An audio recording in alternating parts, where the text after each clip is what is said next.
Hello! Hi friends అందరూ ఎలా ఉన్నారు? నేనైతే చాలా బాగున్నాను. మీరు కూడా బాగున్నారని నేను అనుకుంటున్నాను.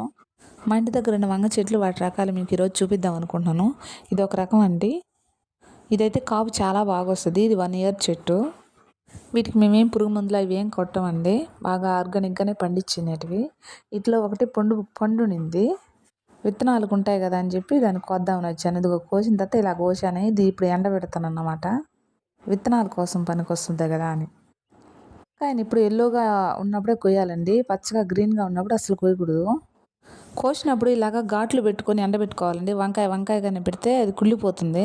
ఇదొక రకం వంకాయ అండి. ఇది అమ్మోళ్ళ ఇంటికాడ ఉంటే తెచ్చేసుకున్నాను. ఇదొక రకము. ఇది హైబ్రిడ్ వంకాయ. ఇది ఒక వంకాయ అర కేజీ దాకా అవుతుంది. దీన్ని విత్తనాలు నేను ఆన్‌లైన్‌లో పెట్టి తెప్పించుకున్నాను. కానీ ఒక వంకాయని కూడా పెద్దదవనీయలేదండి పందికొక్కులు. ఇది గుత్తి వంకాయ అండి. ఇదొక రకం అన్నమాట. ఇది ఎక్కువ కాయలు కాయకపోయినా కొన్ని కాయలు కాసినా బాగుంటుంది. ఇది తెల్ల వంకాయ అండి. చిన్న చిన్న కాయలే కాస్తుంది. ఎందుకో గాని ఇది రకం అంతేనేమో తెలీదు. ఫైనలీ ఈ కోసిన వంకాయని ఎండబెట్టేయాలండి ఇప్పుడు. ఎక్కడ ఎండబెడతానో మీరు చూద్దురండి. ఇలా ఫోటో కింద మాకు కమ్ము ఉండదండి. ఆ కమ్మికి ఇలాగా గుచ్చేస్తాం చూడండి. ఇలా గుచ్చినప్పుడు బాగా డ్రై అయ్యి ఎండిపోయి విత్తనాలు వస్తాయన్నమాట.